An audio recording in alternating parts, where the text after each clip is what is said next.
Continent के पोशीदा राजों को फाश करने के लिए दिन रात मेहनत कर रहे हैं।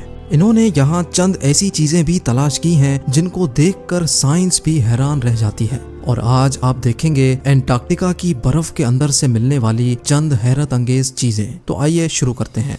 नंबर 8, 2009 में एक डिस्कवरी ने रिसर्चर्स के रोंगटे खड़े कर दिए जब एंटार्क्टिका की बर्फ के अंदर से एक बिल्ली का ढांचा मिला। लेकिन इसमें हैरान करने वाली बात ये नहीं थी कि ये ढांचा बिल्ली का है, बल्कि हैरान करने वाली बात ये थी कि ये जिस बिल्ली का ढांचा था वो आम बिल्ली नहीं बल्कि अंडे देने वाली बिल्ली थी। जब रिसर्च लैब्स में इस अजीब बिल्ली के ढांचे पर मजीद तहकीक की गई तो मालूम पड़ा कि ये जानवर कम से कम भी 2 करोड़ 50 लाख साल पहले धरती पर पाया जाता था। नंबर 7, 2014 में आर्कियोलॉजिस्ट को एंटार्क्टिका से इंतहाई हैरान कर देने वाली इंसानी खोपड़ियां मिली।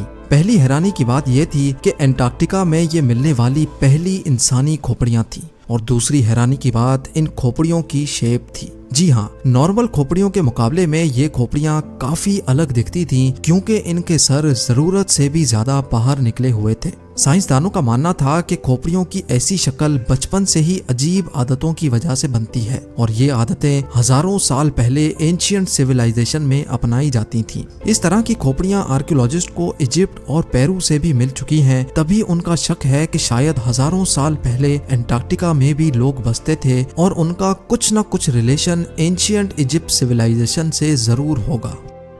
नंबर 6, पिछले 50 सालों के दौरान एंटार्क्टिका से 10,000 से भी ज्यादा मीटियोराइट्स मिल चुके हैं। मीटियोराइट्स ठोस पत्थर के ऐसे टुकड़े होते हैं जिनका ताल्लुक हमारी धरती से नहीं होता, बल्कि वो किसी और धरती से टूट कर आए होते हैं। साइंसदानों का मानना है कि मिलने वाले मीटियोराइट्स में से कई 7 लाख साल से भी ज्यादा पुराने हैं। वैसे तो ये पता लगाना बहुत ही मुश्किल है कि इन मीटियोराइट्स का ताल्लुक किन सितारों या प्लेनेट से है, लेकिन 2002 में एंटार्क्टिका पर गिरने वाला एक छोटा मीटियोराइट 2015 में डिस्कवर किया गया था, और साइंस का मानना है कि ये कहीं और से नहीं बल्कि मार्स से टूट कर आया है, क्योंकि इस मीटियोराइट के अंदर ऐसे बैक्टीरिया थे जो मार्स पर पाए जाते हैं। नंबर 5, एंटार्क्टिका में बर्फ की गहराई 5 किलोमीटर डीप है और ये पूरा कॉन्टिनेंट अमेरिका से भी बहुत बड़ा है। लेकिन साइंसदानों को यहाँ से कुछ ऐसे सबूत मिले हैं जिनको देखकर ये अंदाजा लगाया जाता है कि लाखों साल पहले ये जगह रहने के काबिल हुआ करती थी। जी हाँ, 1980 से कई आर्कियोलॉजिस्ट को यहाँ से डायनासोर्स, मोजासोर्स और प्लेजियोसोर्स के ढांचे मिल चुके हैं। इन ढांचों की साइज 36 फीट बताई जाती है, जो तकरीबन एक ट्रिपल स्टोरी बिल्डिंग के बराबर बनती है। जब हड्डियों के इन ढांचों पर मजीद तहकीक की गई तो मालूम पड़ा कि ये कम से कम भी 70 लाख साल पुराने हैं। तभी ये अंदाजा लगाया जाता है कि 70 लाख साल पहले तक एंटार्क्टिका का टेम्परेचर रहने के काबिल था, और शायद तब ये पहाड़ गहरी बर्फ से नहीं बल्कि ग्रीनरी से ढके होते होंगे।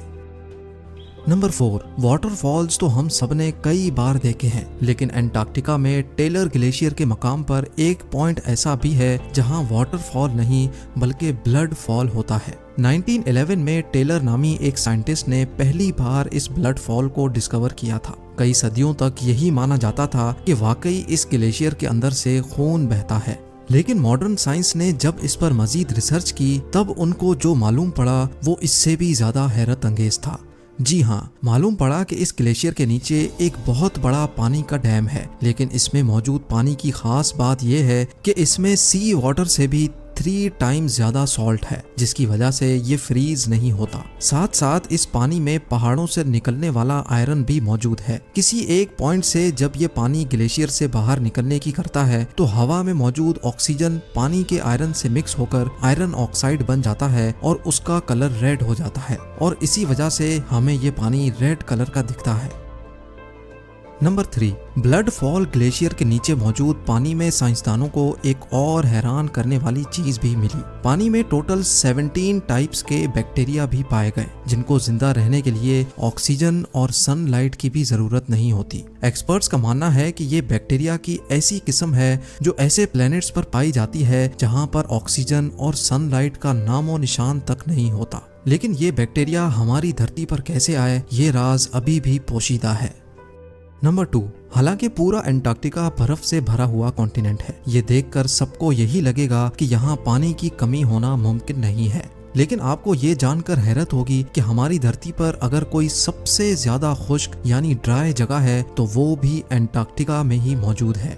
ये ड्राई वैली एंटार्क्टिका में ही डिस्कवर की गई थी, जहां पर पिछले 20 लाख सालों से एक मर्तबा भी बारिश नहीं पड़ी, क्योंकि इस ड्राई वैली में तेज तरीन हवाओं का राज है जिनकी स्पीड 320 किलोमीटर पर आवर तक जाती है। इसी वजह से साइंसदानों का मानना है कि तेज हवाओं की वजह से यहाँ मौजूद पानी का कतरा कतरा एवोपरेट हो चुका है। आपको ये भी बताते चलें कि अर्थ के तमाम एटमॉस्फेयर्स में से इस ड्राई वैली का एटमॉस्फेयर लाखों किलोमीटर दूर मार्स से काफी मिलता जुलता है। इसी वजह से नासा ने अपना वाइकिंग रोबोट मार्स पर भेजने से पहले एंटार्क्टिका की ड्राई वैली में टेस्ट किया था। और अब नंबर 1, आर्कियोलॉजिस्ट की एक टीम को एंटार्क्टिका की बर्फ के अंदर 1100 फीट की गहराई से एक इंतहाई खौफनाक मखलूक का ढांचा मिला। ये पता लगाने के लिए कि ये ढांचा कौन से जानवर का है, कई एक्सपेरिमेंट्स किए गए, लेकिन हैरत अंगेज तौर पे इसका स्ट्रक्चर किसी भी जानवर से मैच ना हो सका। इस खौफनाक ढांचे की लंबाई 8 फीट बताई जाती है, जिसकी हड्डियां बॉडी से निकली हुई हैं। कई सालों की मेहनत के बाद भी आज तक ये पता नहीं लगाया जा सका कि ये जानवर कौन सा था और आखिर इस धरती पे आया कहां से था। उम्मीद है जेम टीवी की ये वीडियो भी आप भरपूर लाइक और शेयर करेंगे। आप लोगों के प्यार भरे कमेंट्स का बेहद शुक्रिया। मिलते हैं अगली शानदार वीडियो में।